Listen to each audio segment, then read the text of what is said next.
Christ University is not just a center of excellence. We take pride in saying that we are also a center of several experiences. To offer such an exclusive experience for our online students, we are starting a new interaction series, Executive Forum. Here, we bring in professionals, entrepreneurs, and practitioners from various domains, mostly from our own alumni and also from the corporates who would share their experience, which would add on to the additional value that you would gain, not just confining to the four walls of the classrooms or the textbooks, but beyond the classrooms. In one such interaction, or probably the first such interaction, we have Fatema Hunaid from Grand Thornton, who's also a proud alumni, sharing her corporate experience. I hope this interview or interaction would help you gain a lot more than what you've gained from our regular classes.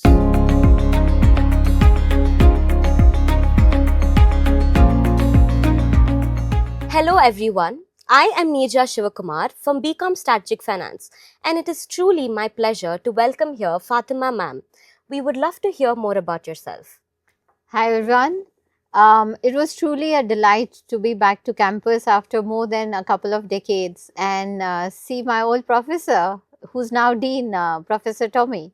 So I'm a Christite, as I mentioned, a 97 BCom batch, and I've done my chartered accountancy, worked in consulting firms. My first industrial trainee job was with Wipro Technologies, and I'm with Grant Thornton. I've been here close to 18 years now. I'm the office managing partner of our Bangalore office, and I'm also the Asia Pacific transfer pricing leader for Grant Thornton International. It's a delight to be able to talk to you, Neeraja, today. Thank you so much for being here, ma'am. I would first like to ask you, when you look back at your leadership journey, how has your definition of leadership evolved over the years? So when I look back, there have been a couple of eras, so to say, of leadership journey. When I started, it was all about learning the expertise and getting really good at that. And I specialize in a subject called transfer pricing, which is very important for multinational companies that deal in intra-group services, goods, purchases, sales, etc. You're familiar with international trade. So that's really at the core of doing business internationally within group companies. So I specialize in that. And so right up until you're at mid-management level, that's really the core. You're honing your skill, your expertise at that. And as you go along over the years, you need to build really good people management skills, people inspiration skills. You're really helping them grow and develop, right? And managing business. And then also comes very strong business building abilities like business development abilities. So these are the three planks on which you really look at growing up to mid-management level. From there on, it's all about really becoming entrepreneurial in professional services firms and client services roles, which is what I've been doing all my career. So business development, taking the ultimate responsibility and accountability for people's careers, for growing the business, for contributing on initiatives. So these become important at more senior level roles. And then comes partnership, which I would say is not a grand finale as such, which is something aspirational when you begin. But once you reach there, you have newer peaks to scale, right?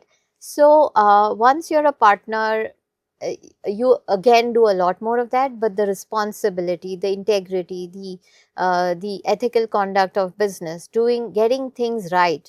And there are so many things that you become responsible for, and you are the face of the firm, right? And then a few years within that partnership journey, you start taking senior roles on initiatives.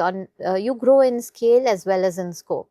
So earlier I would practice transfer pricing as my expertise. But then I start picking up different roles like the people care leader role for our tax business unit nationally. Then I picked up a market territory business unit leader role for technology focused businesses for the whole of South India. Right? And then I picked up the people care leader again for National Tax Business Unit.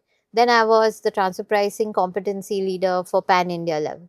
And then now, of course, as I mentioned earlier, I'm the Asia Pacific transfer pricing leader. There we engage with different member firms within the region and also globally to build on initiatives. Okay. So you can imagine what different roles and responsibilities come, and some come when you actively seek. And I've sought after these things mainly as an avenue to grow and to do newer things and to be able to contribute. As you climb or grow, you become, and at different point of your career, you become enabled to do a lot more. And as we speak more, I'll share with you about how I started investing in really growing deeper skills on different areas, and that really, then give me the tailwinds to contribute more in a role at that point in time. Okay. You make it sound so easy, ma'am. Like, as you spoke about skills, we would love to know what are the 3 skills, essential skills that you think that we in this generation would require to aspire to be a leader? I think I'm going to speak out of not so much of my experience, but on what the needs are in today's world. Okay. And today's world is described by most statisticians as the bunny world. Okay. Right? It's brittle, anxious, non-linear, and incomprehensible. When you put all these together, you know that what worked before is not going to work into the future. And right now, we are really at the cusp of AI transformation adoption. Yeah. Everybody is grappling in the corporate world as well as otherwise. Everywhere, everyone is trying to grapple. And the biggest question that's facing the world today is how soon the corporate is able to adopt AI. We, in our individual capacities, we use a lot of AI day-to-day basis, right? But the real adoption and the real difficult question is to embed it into deep supply chains. In different sectors, it means different things while balancing integrity, while balancing privacy, and cyber threats. So much is happening on the digital world. So what does it all mean to students or to people at different levels of their careers is being adaptable. Okay. I cannot underscore the importance of this attribute more.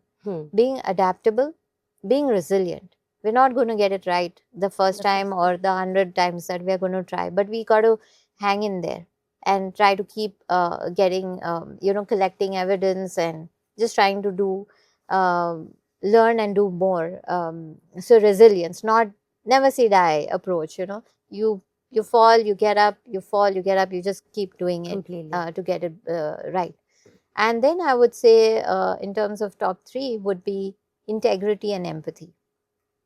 And these are really human skills and human attributes. In the face of AI, what are the human attributes that we need to preserve and keep growing? So there you have my list. Perfect, ma'am. As you mentioned about integrity, right, and cultural differences, I would like to know how important is cultural intelligence for modern leaders? How would you incorporate the way you personally have been brought up, etc., into your leadership experience? So I think, as I said, I'm a woman leader, and we've been talking about, we know how important it is to bring about gender diversity. And I can tell you, when I started my articleship for chartered accountancy in 97, it was just men I would see everywhere. And for a great part of my career, even at junior levels, right? So for me, it was very normalized. I come from a co-education background. So it was normalized, and I thought this is how it is. I did not even realize the perhaps the higher level of difficulties I would face, because you can imagine it's not normal, right? Is it normal to be in a room full? Would it be normal to be in a room full of people that's only of one gender, and you are the only one, right? But I don't know, ignorance sometimes is bliss. I didn't realize up until I was at a senior role about whatever difficulties I might have faced. But I can say for sure is that it does come. It does come, it does become a real thing as you move forward, because then the space gets narrower Okay. and you do need to really keep on trying harder. And many times these are unconscious biases. It's not that people are out to get you all the time, but there are unconscious biases. You do need to really work harder. And I'm talking from a gender lens point of view right now. So gender is a thing, it's really important. And because I have lived through those experiences, I think tough experiences can pivot you on two sides, either of the two sides. Either you learn from it and you become, you try and do better for the next generation, or one may become bitter, which also I have Completely. experienced through others' experiences. It's just that you have to fight so hard for so long. It just becomes a part of your leadership style, and this is how you got to get things done. You got to become a man in a man's world. I don't subscribe to that school of thought. Okay. Fortunately, I've tried to maintain who I am, who I feel like a person, and what I'd like to do and how I'd like to function.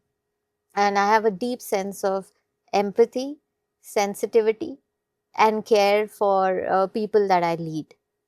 I rarely look at things from my point of view. Okay. I try and really look at people on where they are, encourage them way before they think they are ready. And I've got this from several team members that I've worked with before. I see the potential in them way before they see it in themselves. You know, and I think about, okay, how can they progress on the career? What is it that they need now, so that they are, ahead of wherever they need not climb the corporate ladder in the um, straight jacketed way, and think about opportunities more openly. And I think one thing I'd like to highlight is I've never shied away from having authentic conversations with my people. That's again one of the styles. Either you are going to just try to make the other person feel good, or you're going to, at times when needed, have that conversation in a safety net. But sometimes they really need to hear what they need to hear, right? And I feel like everybody, if they get this sort of coaching and input at the right time, they are able to do so much more. Because if you're not being authentic and not engaging in something that you see as truth from my lens, from a leadership lens, but if I'm not able to convey because of various things I'm trying to manage in the relationship, maybe they are the most important person in my team, or what if they leave, and those kind of considerations, I'm doing a disservice to myself, to my organization, and most importantly to the other person. And I think I can say this with some sense of surety, that most people who have worked with me in my team have progressed and moved on to higher roles and responsibilities. Ma'am, sort of curiosity, you said that you tend to see things lesser from your point of view and see it from an empathetic way. But don't you think seeing in an empathetic way blindsides objectivity? Right. So I think there I'd like to clarify between empathy and taking a softer view of things. Okay. Empathy to me just means being able to operate with certain level of kindness, for example, and just acknowledging that the other person is a human. Okay. Right? I'm not going into a battlefield, right, where we have our walls up, our defenses up, and okay, I'm going into the conversation to achieve a particular objective, and therefore I'm pushed to either just toughen up and have that conversation, right, versus being true to yourself and acknowledging the other person as a person without needing to dilute your stance. Right. Okay. So I think that is where somewhere you're trying to Yeah. bring out the difference. Somewhere what I'm trying to ask is that do you believe that emotional intelligence plays a huge role in corporate lives, or people say that emotional intelligence is the backbone of any job that you're working in? What is your thought on that? I think these things are becoming more and more important now. Okay. In the face of AI, does it have emotional intelligence? We'll see newer and newer versions of AI. I'll not be surprised. You have now chatbots and a social platform where AI is interacting. Yeah. And if you've read any of those blogs, you will see that they seem to be displaying a whole lot of emotions there. But coming back to our scenario, having an emotional intelligence quotient is one of the most important aspects about being successful in a workplace, because I feel like any place where humans are collaborating, we need to acknowledge the humanity in whatever we are trying to do. Of course. Right? And so to be emotionally intelligent means that you again acknowledge the other as a human. What might they be thinking? What might they be feeling? What is the impact of what I'm going to deliver? Right? Because every conversation, and I read this somewhere and it's so true, after every conversation, you either end up improving your relationship or taking away from the relationship, like an emotional bank account. If you look at it, there's another theory which is very handy and useful, like an emotional bank account. Have you heard of it? Yeah, You I have have, it, yeah. right? So it really makes it visual. You had a not so good conversation with somebody, you can visualize from that bank account you've just debited something. It becomes a baggage. It becomes a baggage and it takes away, it becomes so I think it's super important, not just in building relationships. I think building relationships in the workplace is again the cornerstone of contributing to your and others' success. A relationship is that superpower. And I think even in business, it's so important. You may be the best in your expertise. You may have all your ducks in a row in terms of, hey, my firm is the best at this. We have the sector experience. We have the knowledge and everything. But more often than not, who ends up bagging the deal is the one that has the best relationship with the people on the other side. So I think the emotional quotient and the emotional intelligence is at the heart of developing healthy relationships as well and being efficient, productive. Just imagine a simple conversation going wrong because you didn't have the emotional intelligence. You'll end up that deliverable you'll not be able to issue. You might waste a day. You don't know what not you're going to end up doing. Yeah. So you need to know and think about that and spend time in knowing, focusing on that side of um, the equation. Perfect, ma'am. Thank you. So, as you mentioned about how AI is evolving, etc., I would like to say that change is the new constant, right? So, it's scary to stay relevant now. What would you suggest that we can stay relevant for? Because right now, half of my brain is handled by ChatGPT, for example. So, if I want to stay, Really? if I want, Is that true? as being honest, yeah, like as a Christ student, etc., all our assignments are done with the help of AI, being very truthful here. So, like if I have to adapt, I'm going to use all these AI to my advantage. But that tends to reduce my own thinking capacity. So, it's scary to stay relevant instead of using AI. What do you suggest that the youth do to stay relevant in this changing environment? I think very strongly, and you would have read this all over the place, that you should not outsource your thinking to AI. It's critical. It's critical that the thinking you retain and you only outsource the mundane things to AI. It should be used as an assistant, not as a replacement of you. And the most important thing that human race has is its brain.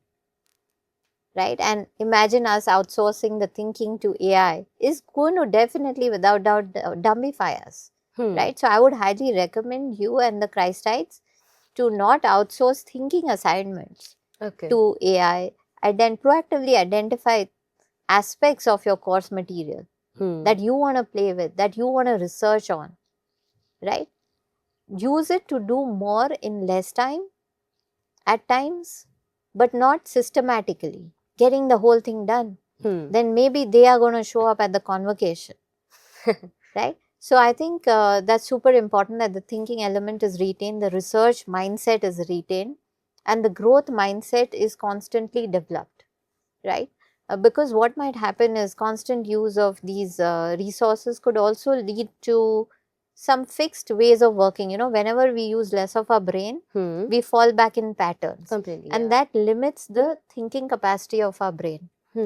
Right? And we get into, oh, this is this, and very binary and that kind of a thing. So you'll not be able to go to the frontiers of whatever you would want to do. And that is the biggest choice that I think needs to be made. And this is so contrary to what we are trying to do in Yeah. corporate as well, right? Right now we're looking at what are the all the different ways in which we can adopt AI, which is important. That's the question that we are facing. And I think the question for students and universities should be, what are all the ways that we can have students not default to AI use and retain the use of the brains to do um, important parts of the course material. Yes, ma'am. It's quite scary today because we would love to choose the easier path, and AI shows us the easier way. But we understand that it would be hard in the corporate world for us to survive when we depend on AI so much. So thank you for giving us that knowledge. And I would like to add on top of that, like I mentioned earlier, use AI as an assistant to get things done. After you've thought about what you want, so give it thinking instructions where the thoughts and ideas are your own. The words are your own. One glance at a page, and we seasoned professionals can make out what's the originality in that content, right? So that originality has to be maintained through your ideas, through your own words, and that I would highly recommend continue to practice and read a lot. Okay. From the time that you save on, say, mundane stuff that AI might do, read a lot, keep your mind nourished, so that you can come up with original ideas and bring in a lot of research work. My son is in Arizona State University. He's doing his final semester of computer science. And through the years, he's made it a point to engage in research projects. That is where you're able to kind of cross pollinate your learning, and these elements are going to become really important as we move into an AI assisted world. I don't want to say AI driven world, but that's the reality that we're walking into. Thank you, ma'am. I think that was the perfect sentence for us. Use it as an assistant. So coming to the fun part, what we would all love to hear is your Christ experience. Is there any experience that specifically stuck to you till now? Yeah, absolutely, Neeraja. Like this point came to my mind when we were trying to recollect my days, and it's been more than a couple of decades. Is that this much loved annual program called Prayas that you hold? Yes. I'm proud to say that I'm part of the team that actually initiated the first edition of Prayas. I remember standing up on the stage in the library, facilitating some quizzes and some competitions. And recently, when I had visited another university and I saw a large Prayas cup over there, and I said, "This is from Christ," and he's like, "Yeah, it is from Christ." And I told him the same story, so I'll always remember that. And I think really proud of having studied here. The sense of pride, I've always, that was aspirational before I thought of joining Christ. And once I graduated, that's something I always carried. And whenever I mention the name Christ, I see that sense of value and appreciation on the face of the other person. So that makes me happy. I'm so glad to hear, because Prayas is still our flagship event and still going on, many editions. And it's so good to have the person who started it here. One of the first. Yeah, of course. You were part of the first edition, which is very cool for us to hear. And we'd like to know, is there any mistakes that you've learned from? Anything that stuck to you personally in the earlier days? Absolutely. I think being clear, you can be as clear as you can. So firstly, find your passion and think as far ahead as you can. But the mistake, so I think from that point of view, I did a fair job. But in terms of mistake, when I look back at my career, yes, 18 years I've worked intensively with Grant Thornton, different roles, learning and growing. But before that, I'd been at 3 other professional services firms. And I think some of those experiences taught me that in the earlier days, don't have a knee-jerk reaction to things. Okay. If something doesn't happen within a timeline that you imagine or set for yourself, it's okay. It's a long life, it's a long career, and invest. If it's the right firm, if it's the right place for you, if you like the culture, if you like the people, and most importantly, if you love what you're doing, then do not, my suggestion would be, do not make the mistake of leaving the organization unless and until you have a very good reason. Okay. Don't leave it for micro things like, okay, I want to be at this stage in my career by this time and things Completely like that. understood. Because, if you're doing your best and if you're really creating value around you, and that is what you hear from your superiors and your bosses, and you're having a great relationship going on there, money, designation, All that comes with. responsibilities, I can promise you they will all come much, much more than you can imagine. Today, I was here to sign an MOU with Christ. We are instituting 3 gold medals Oh, okay. for 3 of the programs, and we hope to expand to more programs in the near future. And I wouldn't have imagined I would have been sitting here and doing this when I started off. So there are no limits. Think big, be confident, and yeah, just chart out your career and don't make moves for transactional micro reasons. And sometimes, so there was one firm that I really loved. I was doing really well. Okay. I had my son. They still didn't, they went ahead and promoted me in a year when I had taken a lot of leaves as well for maternity. And that time it was 3 months. It wasn't 6 months like now. Oh, okay. Right? They still went ahead and recommended me for my promotion in the same year. So that firm really stood for all the diversity, equity, inclusion, and everything that we're talking about over the last few years. They were still living the values then. And I was really having a good time. Learning, growing, responsibilities, training, everything was going on well. But for some reason, I decided to leave, much against the counsel of my family, my Okay. colleagues, and everybody. Yes, now looking back, it led me to Grant Thornton, so that's great. But at that point, maybe the consideration for which I chose to leave was not the best one. So yeah, just when there's an overwhelming wisdom coming, maybe just take a step back and yeah, we all will have things when we look back in Yeah. retrospect. But overall, if that helps anyone, then that's fine. But I have no regrets as such. Thank you so much for sharing your experience. I'm sure most of us can relate with it because most of us are very unsure of what to do, and we tend to take decisions immediately depending upon the current standing. We don't tend to think like what the future aspect is or past. We just want to do what we feel is right at the moment. But as you said, it's really important to see not only like in a certain way and explore all the ways that you can see an issue. So thank you for opening our eyes to that. A really important question that I would like to ask you is, you frequently interact with youngsters like us, and we have a certain perception of leadership. Do you think there's any mistake in that? And what is your perception of leadership? Okay, so I would say that I see a leader as a person who takes initiative, delegates goals, delegates work, and someone who tends to stand out from the crowd. That's how I see a leader as. Okay.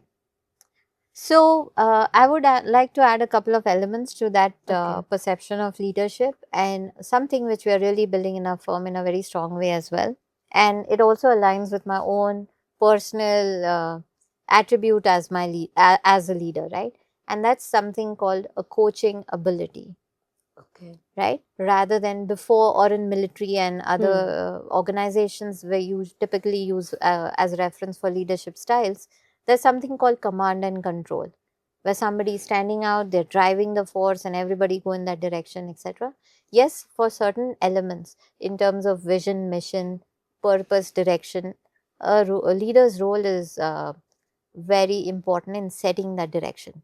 But from there on, in terms of how the organization really moves forward, is by leaders supporting the next line, the rest of the organization in moving forward, by helping them explore their critical thinking skills, helping them be resourceful, rather than telling them, Okay. right? So that is where you can really unlock the potential of everybody and help them do really shine in where they are, and we call it the constellation approach. Rather than having like 5 people who stand out, why not 10,000 people Okay. who can be coached by their immediate bosses? So we don't say boss, we say coach. And like that, there are several schools of thought on what leadership can look like. I think what's really important is to not just get married to one linear concept of leadership, which is command and Okay. control, Okay. but to discover what is it that you really becoming good at, what you want to do. That's really important, because then you are creating value which you can teach, or which you can kind of pass on to others as well.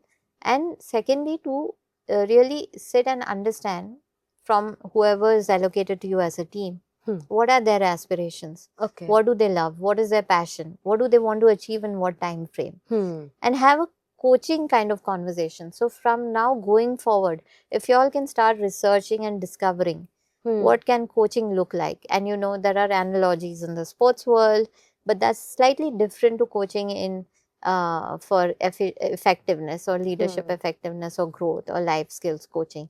You will have such coaches in your university as well. So I would invite you to have a word with them and figure out what is it they do, how do they operate, and see if you can imbibe elements. Are there anything in that domain that calls out to you, right? Ma'am, something that differentiates is that there are some leaders that I see who don't talk a lot, and I don't know how they personally differentiate themselves to be a leader. So that's something that always has intrigued me, because there are many people who are introverts and they aspire to be a leader. But what would you give like a suggestion for them, because they're not people who tend to stand out, but they might be great at delivering pitches, great at delivering ideas, but they don't know how to put it forward. Do you think they can still be leaders? So I think the slight contradiction in what I heard from you about great at delivering pitches but introverts, and a Yeah. few mixed elements there. But I think, just stepping back, what I'd like for everybody to uh, acknowledge and appreciate is that, firstly, these concepts of introvert, extrovert, etc., should help you learn and grow rather than limit you. Okay. Okay, so we shouldn't look at these things. Anything that doesn't serve us, just let it go. Let it go. Slide off, water off a duck's back. It's not important, right? Anything that's holding you back is not important. And coming to the concept of introvert, extrovert, I saw a video by one of the leadership developing people. What's his name? I'll share the name with you. Okay, sure. So, what he suggested, and this is true, is that introvert, extrovert is the classification based on where people derive their energies from. Extrovert derives their energy from other people. Okay. So if they are not amongst people, they are like Normal, deflated balloons sitting wherever they are. Yeah. They're just raring to go and meet people, Hmm. right? And introverts, they need their me time to generate that energy within themselves. They're going to come and show up spot on, full of energy, very active and everything. And it's limited to the time that they have that energy for. After that, they'll want to go back and, read a book or be by themselves, and they're perfectly fine being on their own. So, if you heard what I just said, it actually does, you typically will not be able to make out a difference between an introvert and an extrovert. They're equally good in terms of any role they choose to do. It's just a question of where they get their energy from. So I hope this breaks some misconceptions around this. Definitely, ma'am. Thank you so much for opening this perspective for us. One final question, and a really important question that we would all like to know. If you were addressing your younger self here at Christ University, what leadership advice would you give to her? The leadership advice I would give to her is, look, girl, You are going to be doing really important things, and you're going to have a really long, successful career. So, build up the energy for that and just keep doing your best with all the courage and confidence that you have built in.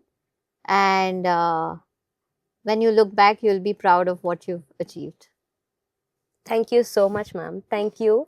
We're so glad to have you here today.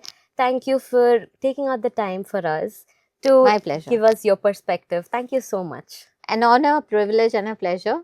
I hope you all had a great learning experience. Thank you for watching our video. You can expect more of such interviews, podcasts, and interactions in the upcoming season. Happy learning.